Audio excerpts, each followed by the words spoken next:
Welcome back to another episode of Broke Up, Not Broken. I'm your host, Jamie Lima, and founder of Allegiant Divorce Solutions and Secure Split. Today's guest is Paul Murphy, the creator of Divorce Detox, an online digital guide specifically designed to help men navigate the often overwhelming journey of divorce. That was me just a few years ago there, Paul. Paul's journey has taken him from being an inner city paramedic to healthcare administration, all while writing over 50 articles and speaking at conferences nationwide. But it wasn't until his own divorce about 10 years ago that he recognized a gap in resources for men going through the process. This led him to launch Divorce Detox in 2024, a comprehensive, self-paced program that tackles everything from separation and mediation to dating and co-parenting. Today, we're going to talk about how men can better manage the emotional, financial, and relational aspects of divorce, and why having the right tools in place from the start makes all the difference. So buckle up, grab a cup of coffee or your beverage of choice, and once again, let's get you personally and financially empowered. Paul, it's great to have you with us today, man. Jamie, thanks so much for the opportunity. It was great to touch base prior to going live here. I look forward to the session, and feel free to fire away. I'm good to go. Yeah, man. Yeah, this is going to be a good convo because I will share with you that not by design, but by default, for some reason, 90+% of the people that reach out for help to us, that hire us as certified divorce financial analysts, who help ask for assistance as they're navigating the divorce process, are women. And you know, after going through a divorce, and I know going through my own nasty divorce years ago, that all of us dudes need as much help as we possibly can get going through this process. And even as a financial planner at that time, I had challenges and made some mistakes along the way. So one thing that I've heard in the past, and I want you to speak to this just right out of the gate, is a previous guest of ours that works with a lot of men in this space told me one time, you know, the reason why that is, Jamie, is because a lot of us dudes have John Wayne syndrome. What are your thoughts on that? Agree 100%. And that's half the reason we created this program. It's and not to be insulting to the guys or the females for that matter, but I'm a cowboy, I'm a hardcore guy, I can take care of this stuff. Sure, you can take care of the budgets, the child support. I'm not downplaying this. It's all relevant. You can take care of the assets. And when you look at divorce for myself, having gone through it once, it's like a business deal gone bad. Because you come together, you co-mix stuff, then you go through this process where you sign paperwork and you divorce for life. We'll touch on that in a bit. But the one thing, the mechanics of this whole thing that's missing, and why my mentor pushed me down this path to create this program, is because a lot of programs do not discuss the emotions, the mindset, and the heart set. And based on conversations I've had with other divorced guys, based on some of the podcasts I've been on, how people are like, holy cow, we didn't think about that. Because when you think about divorces, even if they're quote unquote amicable, they're tough.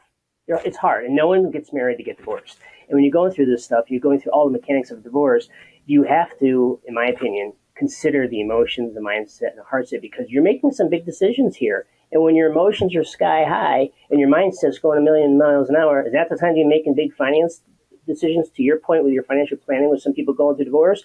Or you're in a meeting and you realize, when I get off of this meeting from my 9 to 5, I'm going to go to mediation. I still got to get through this meeting. And your colleagues, your peers, and if you have kids, they all pick up on it. And for myself, I had to get pulled aside back in, we separated on paper in 2009, divorced 2013 on paper. And I had people pull me aside and say, dude, what is up with you? And I was missing it because I wasn't aware of it. And not everyone wears this stuff on their sleeve. So I think the John Wayne analogy is completely spot on. And it's sad, and that's, again, why my mentor pushed me to do this program, because she's like, Paul, you need to pull in the emotional wheel. You need to pull in all this other stuff to help guys out, not just the whole, make sure you protect your apartment, make sure you have the kids' schedule, make sure you're sharing calendars. It's the other stuff on top of it that really counts. Do you think this stems from the lack of resources that are out there, or do you just feel like it really just gets down to the ego? I think it's a combination of both. And part of the reason we created this program is when I went through my separation divorce, I was grasping at straws. I was looking left and right, trying to figure stuff out. And even with siblings who've been divorced, until you live through it, you don't know what you don't know, and you don't know how you are going to respond. Like, I never considered going to a therapist to touch base just to see if I was doing okay, because I was making big decisions involving kids and everything else and going that path. Yeah. So not knowing what's out there and not having a tool to go to, is half the reason we built this program is because it brings the core stuff together. And one thing I'll preface on this, no one program can cover everything in a divorce because there's so many nuances. But if you can cover the meat of the matter, if you will, or the core topics, you're good there. The ego comes into play as well because, and I'm not your typical guy. I'm not the guy on the weekend who's watching sports games, and I'm not all day Saturday, Sunday in the fall watching football games. I'm the opposite. And even to this day, my girlfriend, 3+ years, she's like, "You're so funny. You're so not a man. You turned your man card in, Paul." I'm like, "Yeah," but the guys who have their man cards, a lot of them, I don't care about the emotions. It's purely decision making based on assets, et cetera, my prenup and all this type of stuff. So I think it's a combination of those two. And it's easy for us to discuss this. In reality, based on the conversations I've had, getting someone to accept that and then to respect that and to take appropriate actions is a whole Pandora's box. I can go in so many different angles on this. One thing that you were like early part of that answer to the question, you talked about your colleagues, your friends, your peers, your loved ones, whoever, like picking up on something's off. Mm-hmm. Yeah. And one of the things I'll just share with you, because we're friends in this last 6 minutes of our life, we're BFFs. I'll share with you that I had some physical challenges and not only the emotional and the situation that you have to deal with, but the health toll and the mental health toll that it took on me. I luckily didn't have to resort to any drugs I was able to naturally be able to get myself back on path. And I have an amazing chiropractor and acupuncturist that's what I believe in. That's what worked for me and got me through it. But the emotional, financial, and all of it just like weighed on me. So what are some of the common misconceptions that men have about the emotional side of divorce and maybe even the physical? I think going back to the John Wayne thing, they just think that they can just like toughen up and get through it. But a lot of them end up with physical challenges and physical problems from this, right? Absolutely. Hands down. And you just picked on a whole bunch of different things. And I too will share with you, I've been going to a chiropractor for the last 3 years. I wish I did it 15+ years ago because physically for myself, with the stress of just life and being a divorced guy and everything else, I go in weekly. It's the highlight of my week as far as physical activity, just because I'm getting adjusted. And so that works. And this ties into the question where you frame it where, why is it about the physical emotions and guys blowing it off? I think part of it is they're stoic. They're going to be the hero. I'm a guy. This is my family. I'm going to take care of them. I'm the dominant. And I'm not trying to come off. Actually, I am. I'm showing the aggressiveness on video because the John Wayne thing goes that way. I'll take care of the physical stuff because I still got to go to work, do what have you. The emotion stuff will take care of itself. The answer is, guys, if you blow off the emotions, it's going to creep up on you. And as a paramedic, we used to see this all the time where people would let the stress of their anxiety get to them and then start doing self-harm and other paths because their emotions are out of control. I'm a guy who does not like uncertainty, and uncertainty makes me anxious. Well, guess what? For myself, I get divorced on paper. I sign it. I'm divorced for life. Guess what, guys? I have a whole part of my life I can't predict what's going to happen because I've got 2 kids. I'm divorced, and I don't know what the next chapter is going to bring because I've never been through this and no one can predict it. So what happens to me is to share with you. My anxiety level starts to go up. And can I tell? Oh, hands, yes. Because I get anxious, I get nervous. And for myself, hands down, the best thing that I do for myself, I work out daily, usually before work in the morning just to get it in. And then I get outside and I get fresh air because for me, that is my dopamine release. That is where I get my deep sigh of breath of relief, even when it's crisis type stuff. But a lot of guys who I've spoken to and a lot of guys that I've observed as a medic don't. And they're like, I'm just going to pull through this thing. And sure, you could be a bulldozer and plow stuff through, but ignoring stuff isn't good. And the other thing, Jamie, just to mention it briefly, is when you look at why am I getting divorced, et cetera, maybe it's your emotional wall that's causing you to have a divorce. And just because you think you can get through this now, what's going to happen if you have another relationship? Are you going to have these issues? And sometimes you may have to have some tough love from some family and friends who take you aside and have a conversation with you saying, dude, you are cold as ice, and we know you're mad and upset and everything else, but seriously, take a chill and take a step back. Yeah, hell yeah, man. We are cut from the same cloth in a lot of respects because with my situation, not that I want anybody to feel bad for me, but I started a business at roughly around the same time, and had a new relationship a short while thereafter, and like all these things were coming to a head, like all these very stressful transitions and everything else. It's like looking back now, and I guess the message that I would like to reiterate and get across to the listeners here is you have to be willing to be able to reach out for that help and surround yourself with Team You, and who I believe is, your attorney, your financial planner, your friends and loved ones, and your religious support system, and your physical support people like your chiropractors and acupuncturists like we have. And so you have to do that because that's the only way to survive. Let me shift gears a little bit here because I have a couple of questions for you on that are coming to mind here about managing relationships through this, because this is one you kind of talked about this, like maybe you're losing relationships because of your emotional bandwidth. Mm-hmm.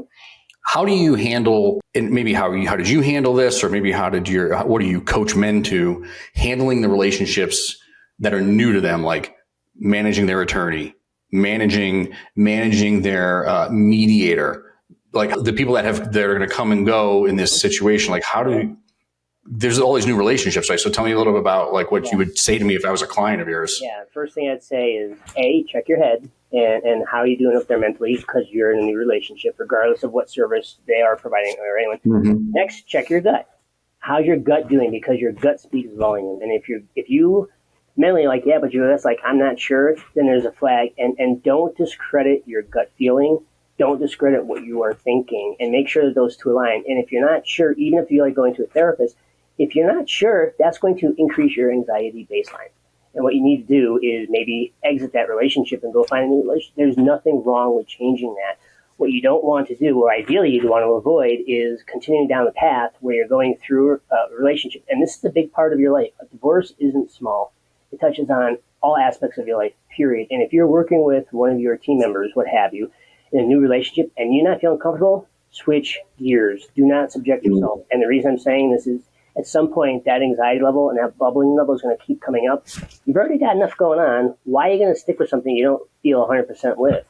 You just don't do that. And I've told folks, I'm not a legal guy. I'm not a finance guy. I'm a common sense. Here's the tools we built.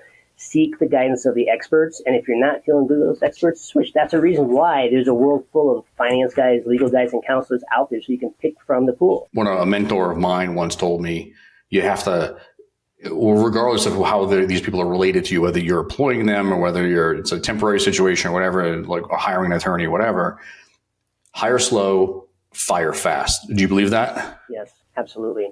And the reason for this, and I don't make decisions spot on, especially like big financial decisions. I wade through it, and I loop in, especially like on finance decisions, I loop in my financial guy and I go through and we vet through things and make sure things are good. The worst thing you want to do is hire quick, fire slow, because now you're just drawing the process out. And guys and ladies, if you're going to be doing the firing slow process, get rid of it sooner than later, because otherwise you're going to be paying for it down the road. You just lost all this time by doing the slow fire thing. Hire, make a decision slow, fire fast, and continue on. Do you go back and rehire the person you just fired? No, you stay the path and just continue going on. There's a reason why you fired them in the first place.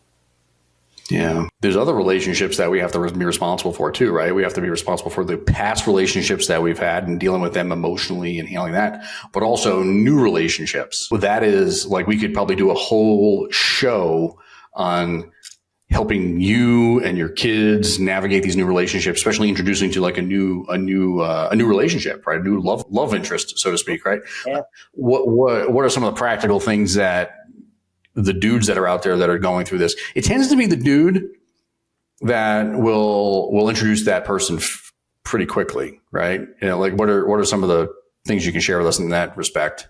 I slow walked mine, and I've been in a relationship about 3 years now, ongoing, and I think it was close to almost a year. And one person said, that's too long. I'm like, no, it's not, because even though I got separated in 2009, divorced 2013, I want to make sure things are good. And so I'm going to take this process and walk it out, because that's just my approach, and go from there. And then, and the other part of this is key, and there's no one answer on any of this. Depending upon how old your kids is, how you go about influencing a new significant other to said kiddos, because there's a whole different approach when my kids are young adults versus when they're like under 10, what have you. There's two different paths to this. I also, for introducing it, I showed pictures initially, then we had dinner together, and a bunch of us, and she has a child as well, so it was my two kids, her kid, and us and it was fun. It clicked. It went well. And taking your time to do this, I personally don't rush these things, and back in my head, a little voice says, Paul, you got divorced once. you've had one other relationship since you've been divorced. It was like 6 months, petered out. This one's 3. And about a year into it, I said to myself, I want this whole thing to work. I don't want any surprises. I want the kids to click. And you can't force your kids to click, by the way. And so my anxiety level down, and we said, we're going to go casual, just going to go to a nice Asian restaurant, sit down, have some fun, have a meal. And it worked out really well. I know other people who have not taken this approach. They've introduced quickly. They went the quick approach, and it worked for them. And I said, wow, well, kudos to you. And I also know guys who have been introduced to a new partner, and their partner had young kids. And now you got to do this dance, Brian, because you're going through this whole process. And if you're being brought in and the kids are younger, who's the dad role, and how does that play out? Because you may have a significant other of your ex who's now around too, and you're going to have these commingled. And that's the scenario I went through. My kids were under the age of 15.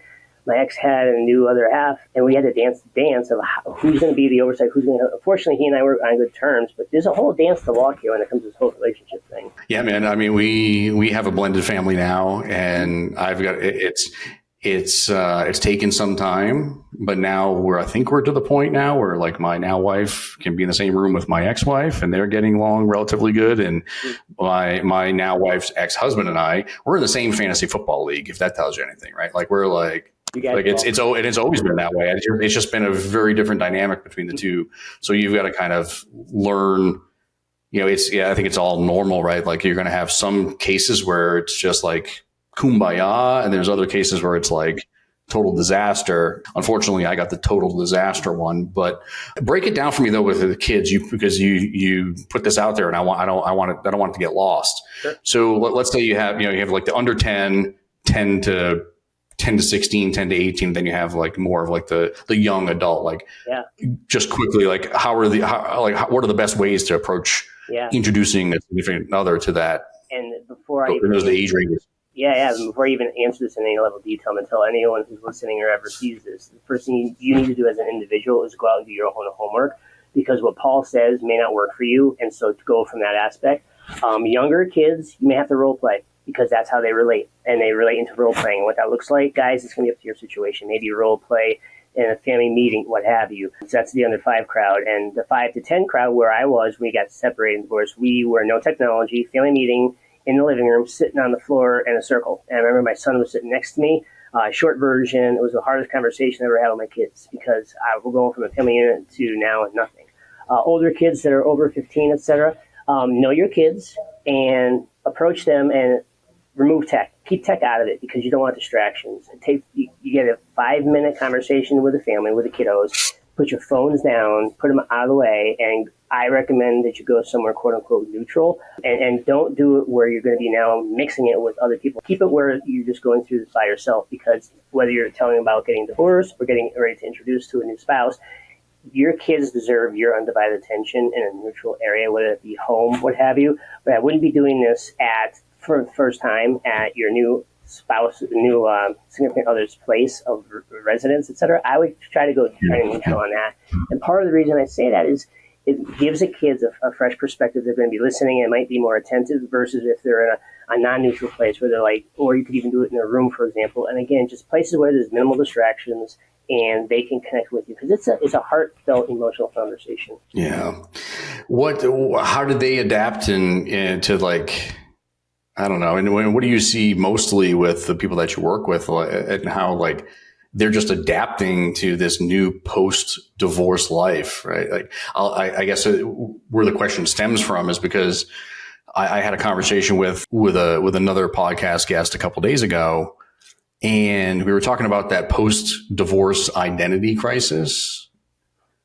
And because again, like we're the breadwinner, the dudes stereotypically, like us dudes are like, well, we're the breadwinner. We're the ones that have the career. We're the baseball coach, the little league coach. We're the football coach. We're this thing. We're that thing. We have all these like external identity labels that are put on us that we mostly self-create.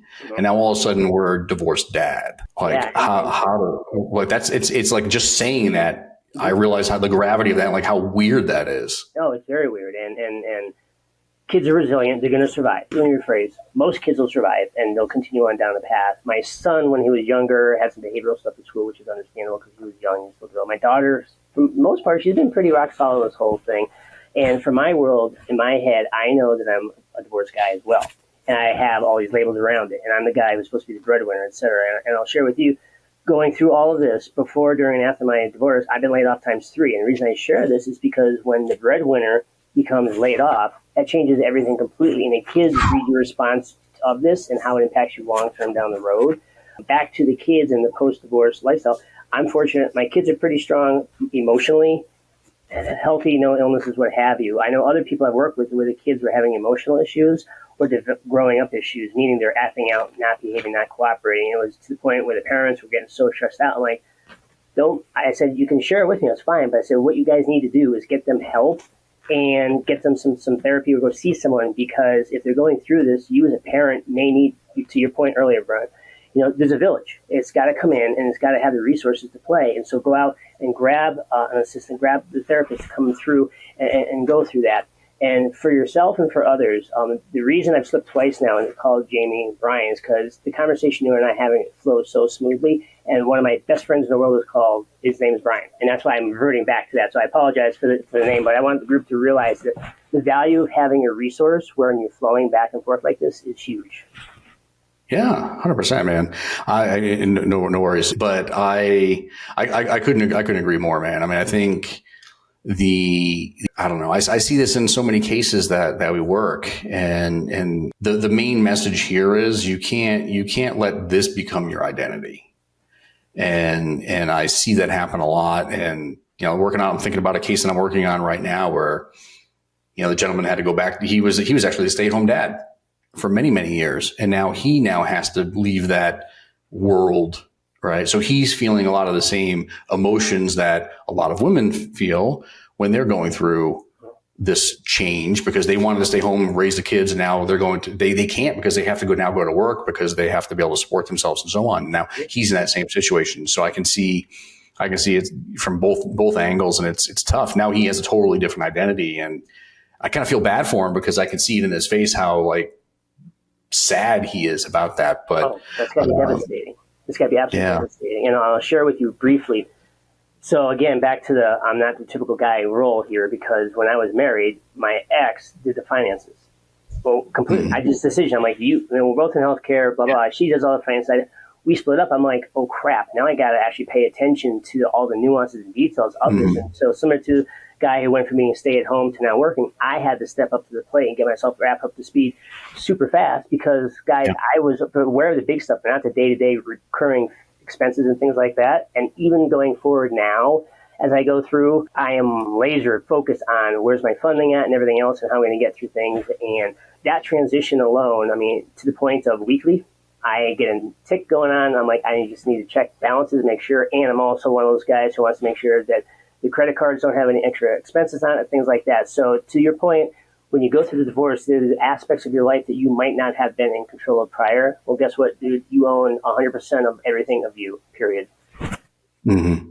Well, yeah, I'm glad you made the segue into finances, because I almost forgot that this is a finance show. This is a show about finance, because I'm so interested in the mindset and the self-help piece of this, especially coming, with dudes, because we don't get a lot of people that focus strictly on dudes, and we don't get a lot of dudes that we work with. So I'm fascinated by some of the stuff that you're working on and the way that you go about your stuff. Let's talk, maybe just enlighten us as far as, I come to you as a, soon to be divorced dad, or I'm, recently divorced, and finances are an issue. What are some of the tactical things that you would share with me or ask me to do to eliminate some of the fears and the concerns that I have?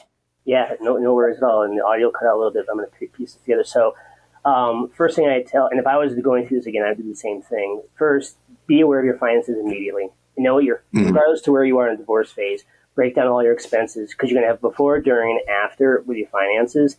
And realize that when you're going to go through your divorce, you're going to have costs that you didn't have before, including and/or mediation, lawyers, child support, maybe spousal support. You may be splitting assets.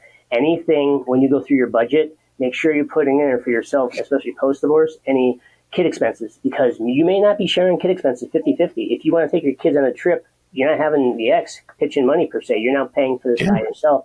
So being financially aware, A through Z, for myself was a brutal wake-up call, to the point of I recently had to go get a HELOC because I want to do some house stuff. My house is now being rented. I know I'm going to have to do some cleanup on my tenants leave. I'm like, I don't want to blow through my cash on hand. That's why I referred back to the finance guy, this Brian, who I've known for years. We went through to get interest rate the whole 9 yards. And last time I did this, I was married. So now I'm redoing this stuff. And I'm the kind of guy where I'm going to get 20 million quotes, all this other stuff, and go through it. And this is also where you decide slow and you fire quick. Because if making decisions like this is not something you do small. And, Jamie, as you go through this finance stuff, and it's okay to ask for help, guys. That whenever I do big finance stuff for myself, I reach out to my finance guy and bounce stuff off of me. It's like, Paul, keep bringing it to me because I'd rather hear about it now versus later when you're trying to retire and you can't because of X, Y, and Z. Jamie, to your credit, man, your area of focus with what you're doing and the people you're seeing with, that's brutal. And to credit to you and kudos to you for helping people out, because the finance side of a divorce and life post-divorce can be super scary. Thank you. I will pay you later for the commercial. No, I'm being sincere, and to your audience, a lot of guys think they're going to get and go take half the assets. They're going to get 50% of this. Until everything is done and until everything is signed, nothing's done, guys. And I have seen people who it's so damn contentious, it's not going to mediation. No. It's lawyer versus lawyer, and it's lawyer versus lawyer for any interaction. And you can't even have people in the same room. There's going to be people out there whose net worth is phenomenal. And because of kid count, because of who had custody, their wealth may be drastically changing as a result of said things. I'll share one very brief story. Guy, my age, 50s, married for 20 plus years, 2 grown kids. She was not making much. He was making a bunch. And because of the way the whole thing worked out, he's going to be paying close to $1 million, and he doesn't have $1 million. He's going to be paying close to $1 million in the next 10 to 15. Yeah. Unbelievable, man. Any questions that I didn't ask you that I should have, or anything else you want to share with our audience before we part ways here that we didn't touch upon? I think final parts are going through divorce is never easy. You can survive. You are divorced for life. There's going to be events you cannot predict. Take your time, breathe, use checklists, do your homework, find resources to walk you through it. Do not do it blindly. Leverage people that you have. And it's okay, guys, to get checks on your emotions and your heartstrings. And I would encourage people to keep an eye on the emotions, heartstrings, because it does influence absolutely everything else that's out there pertaining to divorce. Jamie, that's what I've got. Yeah, man, you hit all, like, this has been such a great conversation. I wish we could go for another half an hour, or do multiple parts of this, because we can go in so many different directions with this, man. But I'm super appreciative of your time and for your passion, your knowledge, and the work that you're doing at Divorce Detox, man. It's like just like the work I do at Allegiant and the work we're doing at Secure Split, which I'll share with you offline. Our listeners don't need to hear my commercial on that, but you and I can talk about it. But don't worry, listeners, there'll be links to all this stuff and the Divorce Detox information, Paul's info, our stuff will all be in the show notes for you. But thanks, man. It's been a great conversation. If you want to learn more about Divorce Detox, like I said, access all the resources that we're going to post up on Paul and his self-paced program. It's going to be amazing. So be on the lookout for that. If any of you are listening and you're navigating the financial aspects of divorce and the financial nuances of divorce, Allegiant Divorce Solutions is here to help. You can look for us at allegiantds.com and book a complimentary and confidential conversation with us. Be sure to subscribe to Broke Up Not Broken for more empowering stories just like this. Like, subscribe, do whatever you got to do to make sure you follow along and get more expert advice like this in future episodes. Until next time.